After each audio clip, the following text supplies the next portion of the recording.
Hi, everyone. Thanks for joining me today. We kind of opened this up so anybody can join the class as far as seeing what's going on. If you want the handout, you'll need to go to the university and subscribe to our Circle Society, which would be, I believe it's called our first class. It's our February class. And as a teaser, I did a Valentine's little bag here. We just call this cute little bags.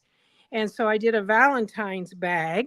And for today, I am going to do a St. Patrick's Day bag. So you can do about anything you want. Those of you that have registered for the class, your handout is in the Circle Society and the university. So I'm not going to be mentioning any specific measurements today, mainly because of the fact that we have opened this up so everybody can watch.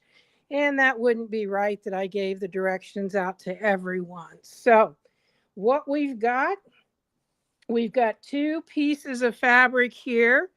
And these are going to be our straps. And so what I did was I went ahead and prepared them. So this piece, you just fold it in half first and press it. And then you're going to fold to the center from both sides, press that, and then fold in half again and press. And then you're simply going to stitch down both sides of this. Now, the measurements and all of that are listed in the handout. So what I'm going to do is I'm going to set this underneath here. And I'm going to move my needle so that it goes farther over to the right so that I'll be able to just stitch right down that edge by guiding here. So I think I went a little too far. And I like to lengthen that stitch a little bit. I'm going to go about 2.7. And so I'm just guiding right on the inside edge there. And I'm going to sew down both sides. Look at that. It's going underneath.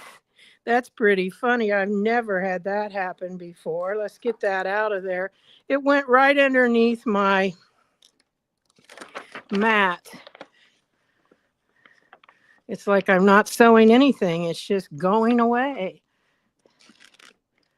Be careful if you have this happen to you. You don't want to rip your mat at all.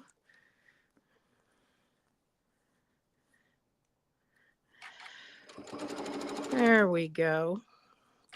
So I'm just sewing that so it's sewing right along that edge. And anytime I do any kind of top stitching like this, I like to take it to a little bit longer length. And we're simply going to leave those threads. Not going to worry about back stitching and turn it around. Get it lined up and come back the other way. Now I'm going to get my finger back there so that doesn't happen this time. There we go. Now you can tell I'm sewing a lot faster than I normally do, but when you're able to see so easily to guide and it slides right across that mat, it's just so easy to be able to stitch that fast. So all I'm going to do is I'm just going to trim these threads even.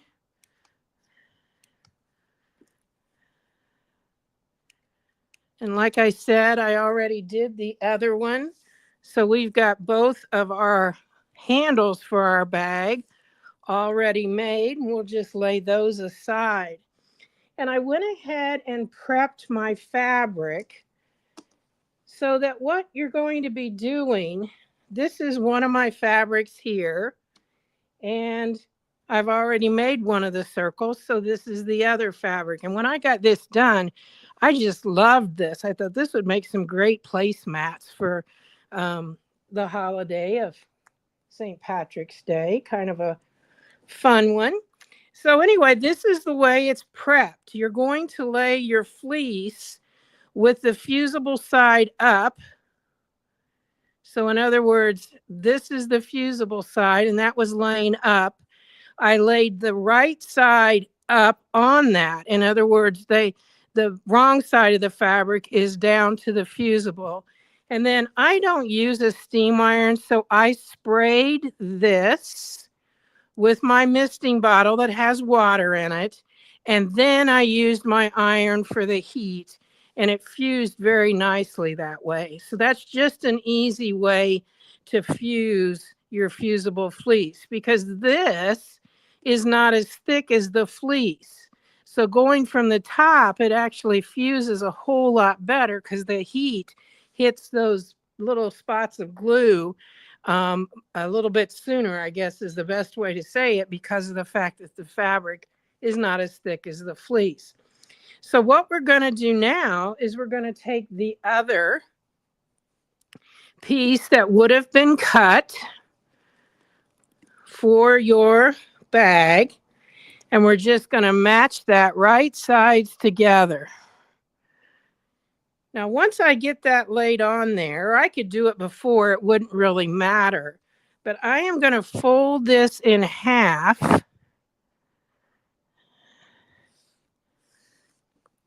And then fold it in half again.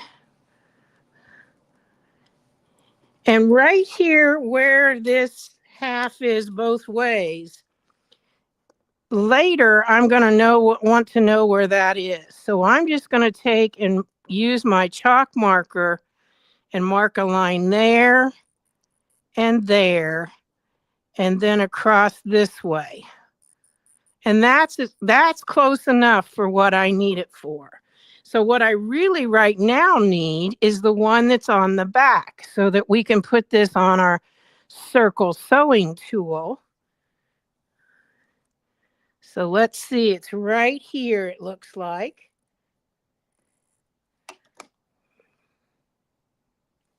Okay. And so now, if you have the circle sewing tool, you're fully aware that it comes with this yellow mat. Well, I can tell you that mat is very similar to the mat that's underneath it.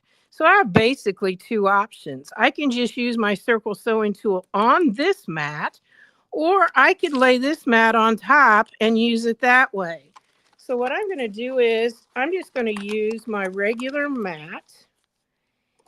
And the only difference is the measuring. So we're wanting to do a 17-inch circle. So we're going to take these off. And on the yellow mat, the 17 would be marked. On this one, we're going to need to figure that out. Okay, so I'm going to come up here and I'm going to match that little etching that goes across that pen right with the, so there's 7.5, 8.5 would be 17. And my fabric's just a little bit short of that.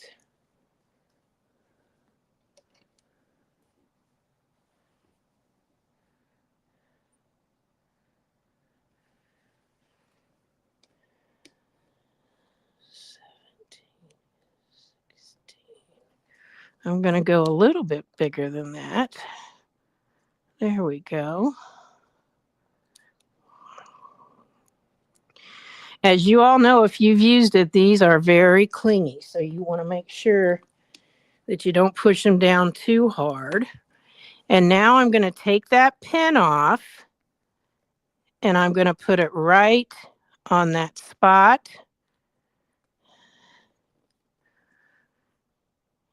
But before I stitch, I want to make sure if I've got enough space all the way around. Got plenty here. Looks like that's good. Whoa, no wonder I have plenty. I evidently didn't mark that center very well. Let's see what we got now. Moved it over so there. That's a little close. What's this over here? Oh, that's good. So we'll move it over this way a little bit. So I think now, we're not ready there. Some of you are probably wondering, why in the world did I mark the center to begin with if it's that far off? Looks like maybe I cut it a little close.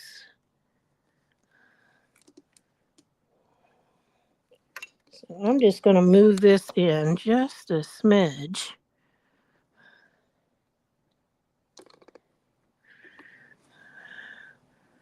Oh, now we're good. And I only moved it like 1/8 of an inch. So now what we're going to do, and this is when I do all of my circles, I'm going to put the foot down. I like to do this in a corner rather than on a straight side. And I'm going to stitch just a little bit forward, and I'm going to reverse. And then I'm going to go all the way around. Now I can tell you larger circles are a whole lot easier than the small ones. So if you've been hesitant to try some of the larger circles, go ahead because they're so much easier. I hardly have to do a thing.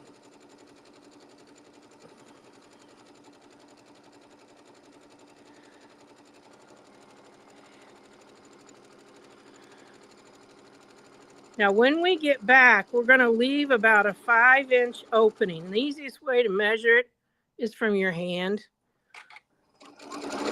so that you leave enough that you can turn it easily. So when I get here, down here, you can see that's where I started and stopped. And so I'm just going to put my hand there.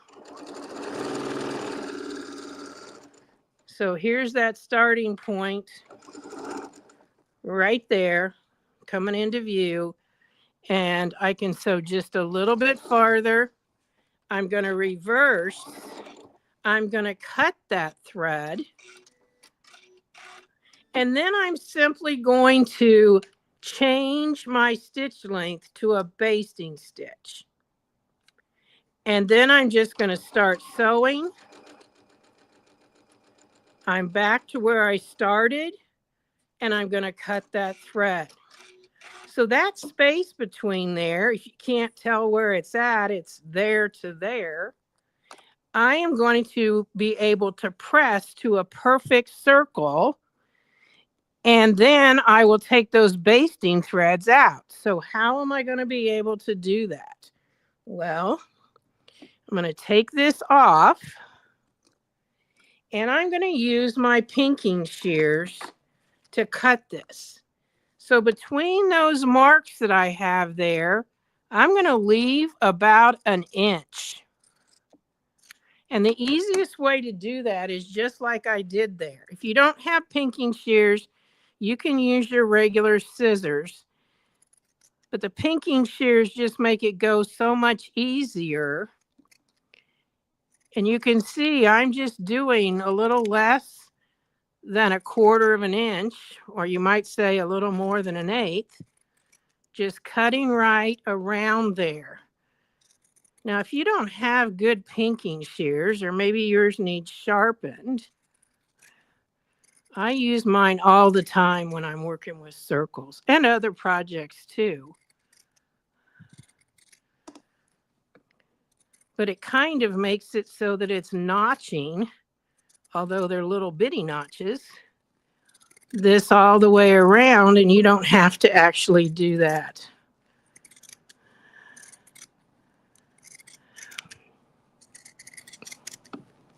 So here I am back to where I was. I'm going to pitch all of that. And I'm going to set up here my iron, my little ironing board.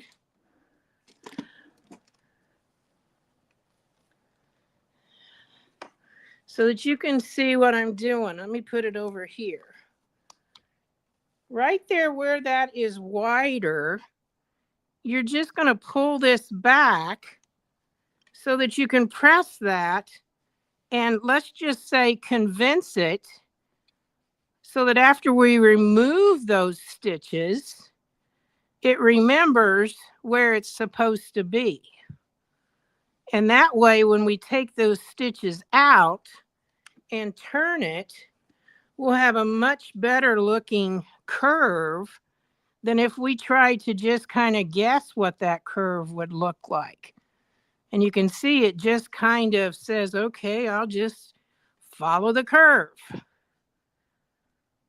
Okay, so now that we've got that pressed, I'm just going to get a seam ripper. I'll get that out of the way there.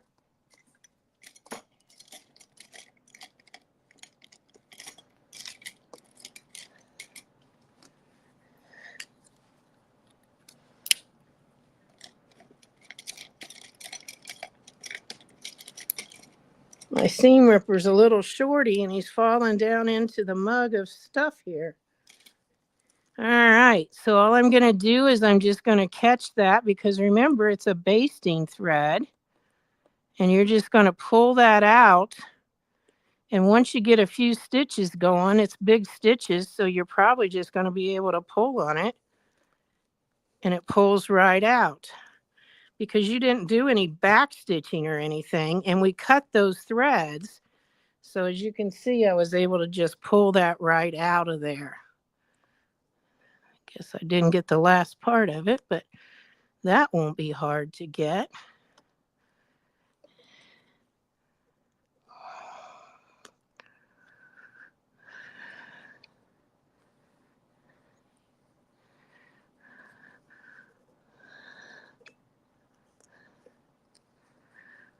I say, there we go.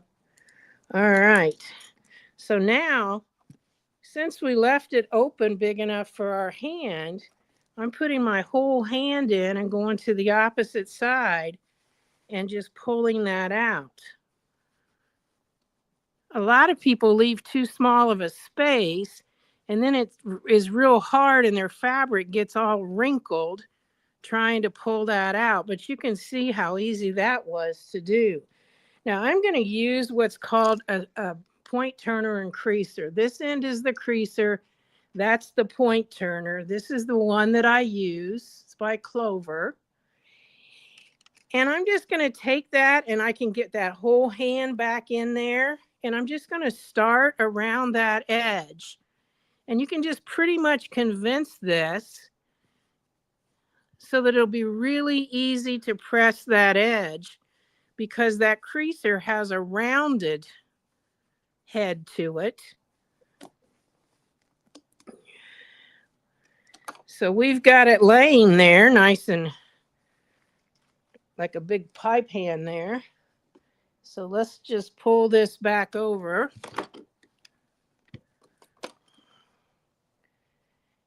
And since it's pretty much decided where it wants to be, you can just start, and we call this rolling the edge. So the front shows on the front, the back shows on the back. And when you roll that between your fingers, especially when you've got a nice cut edge there that's real narrow, it's just going to be super, super simple to press.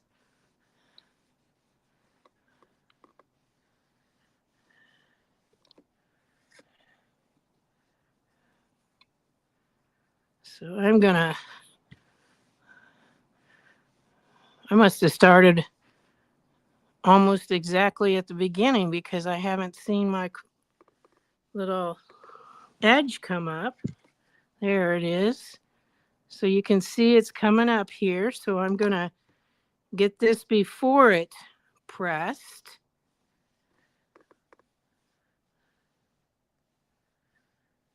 And then I like to go to the edge after it and press that first.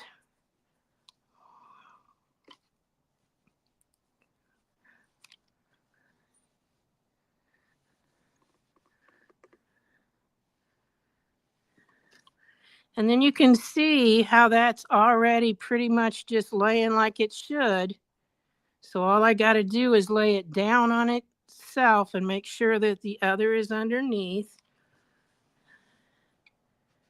And it'll just give you a much better curve there.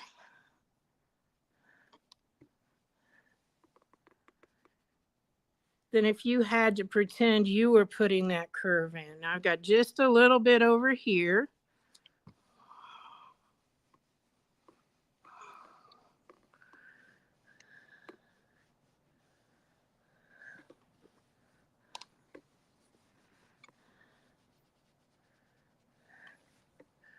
All right. So now what I'm going to do is you can put this back on, and you know, I moved it several times, so it's going to be interesting if I'm even anywhere near it. I'm going to move my needle position to the left.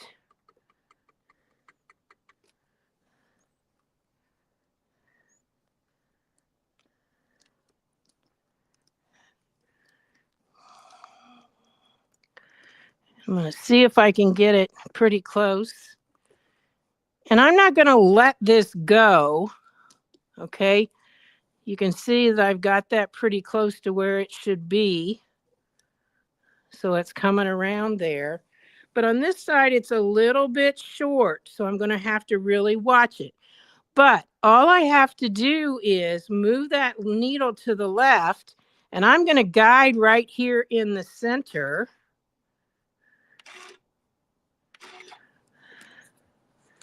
I'm going to pull it, the needle position just a little bit back. And so it's turning it for me.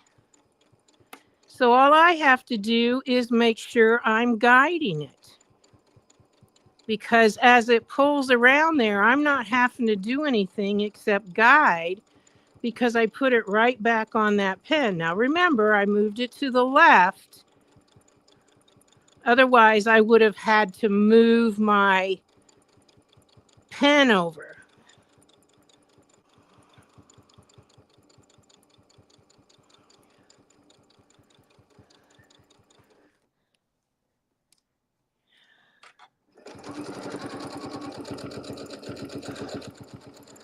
It just makes it so much easier that that's turning. Now here's that part where it was left open. So we've got that stitch shut, no hand stitching there.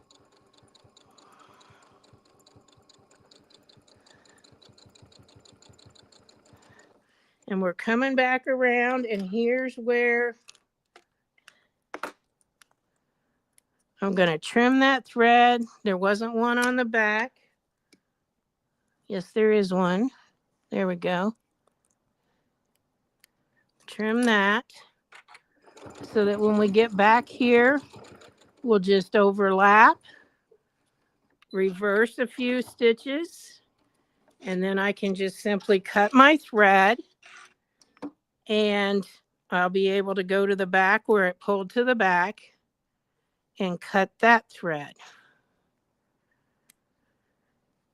Now on your handout, all the rest of what I'm going to tell you has a diagram. So it'll make it a lot easier when you're looking at that diagram. You got those pieces, you're going to put them back on. I've lost this one, so I don't know where it's gotten to, but I always keep all of this right back together. All righty. So the next step, I'm going to just put my machine back to my center needle position. And I'm going to take this and I'm going to fold it in half.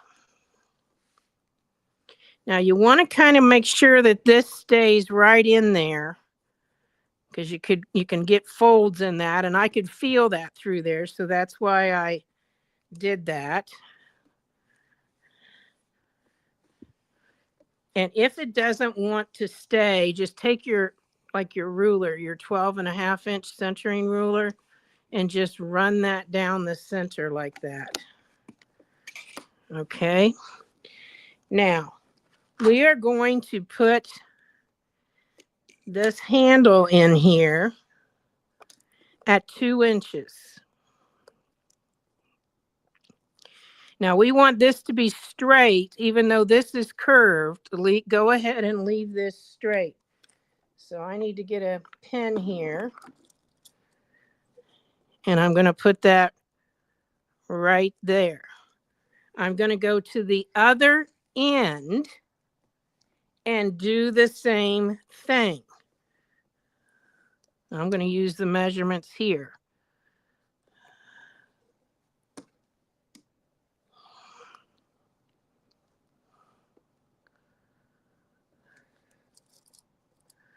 And make sure you're putting in about the same amount.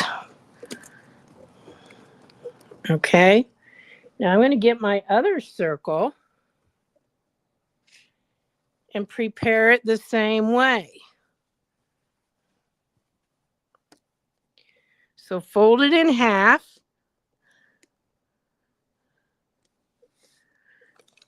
Take that ruler in there and smooth that seam out. So much easier than trying to fuss with it. And then this is going to overlap that. And they need to overlap the measurement that I've told you in the instructions. And it's so easy to use your board here, or not your board, but your mat. It just makes it so much easier to do that measuring and to get it straight. And then this handle is going to come up and go right in there, that same distance.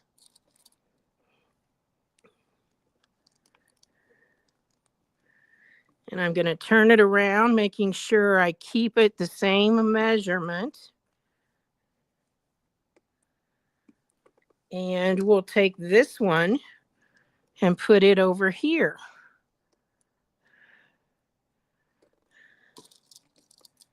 Make sure that you don't have it twisted. I didn't say that, but I was making note of that.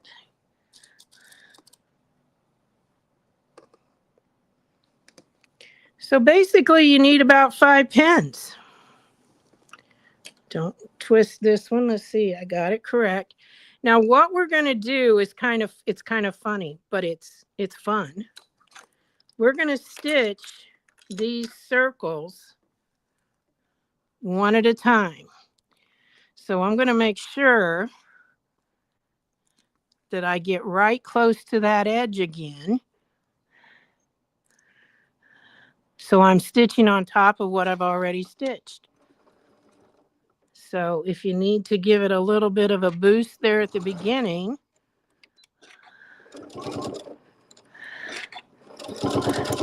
and I'm going to stitch right over that. I don't want to stitch over my pins, so I'm going to take that off.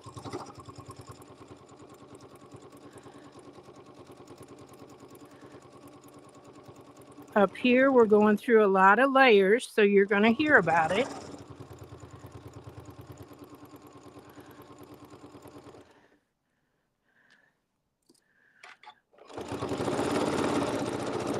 And the diagram will make it so easy for you to understand everything that I just mentioned.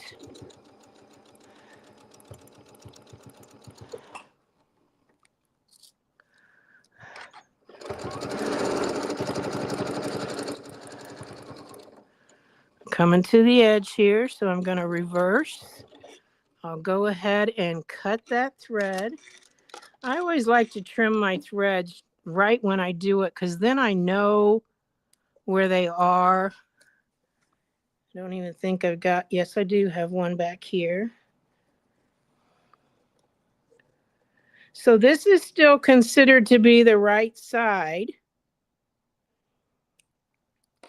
So for me to remember that, I'm just going to say the most shows of the circular. Because now what I got to do is I got to flip this over and go the other way. So in this case, I'm going to take my pins and bring them back to this side. And we're going to do the same thing. Now this one, I'm going to tell you, I'll show you in a minute. Not this one, but this color here is pretty forgiving because both of them have a black background. So if I don't get right over that stitch, it's really not going to matter.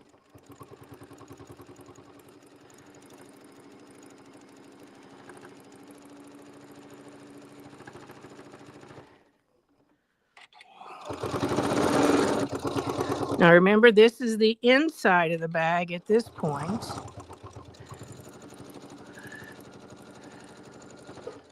Uh-oh. Go slow.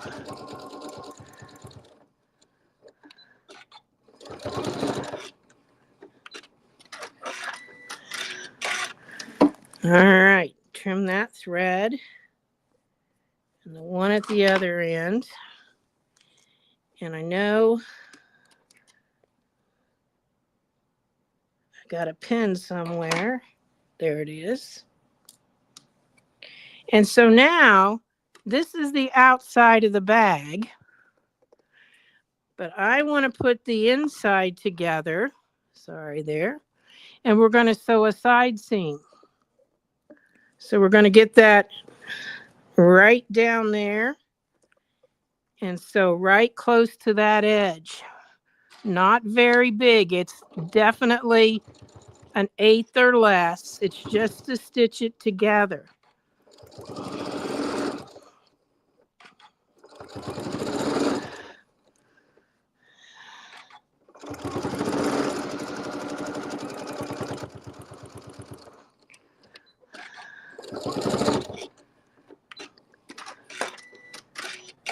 Make sure you caught everything. Yeah. On this side, I'm going to flip it so I start at the top.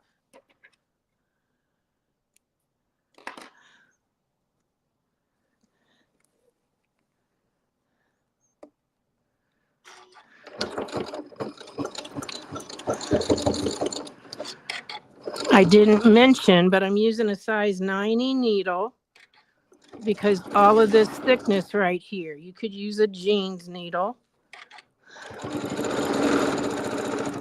And if you make the bag smaller, you might want to use an interfacing instead of the fleece.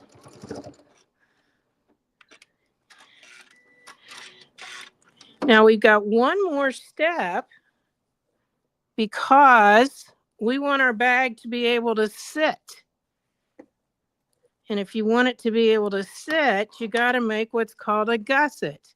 So we are going to take this and push that down so we form a V.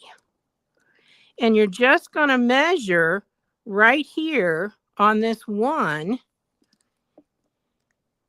with the edge. So I'm going to start in the middle because it is so thick. I'll make sure I've got it laid back.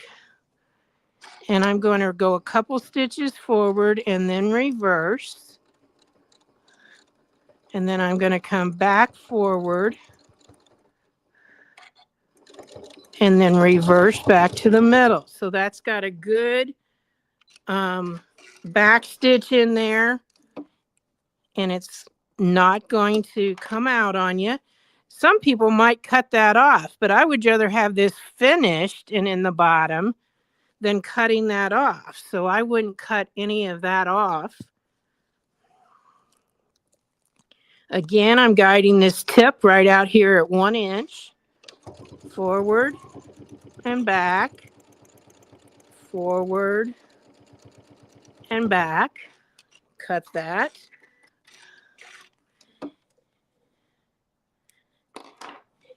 And then you're going to turn your bag inside out, or right side out, I guess it should be. See how we've got that nice little gusset down there?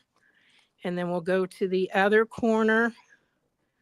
And I'm just using my 2 fingers and pushing that out. And just like that, you've got this fun little baskety type bag or a purse, whatever you want to use it for. But it's always fun to have something to either put candy in, or, have some kind of dried flowers or whatever you want to do with it.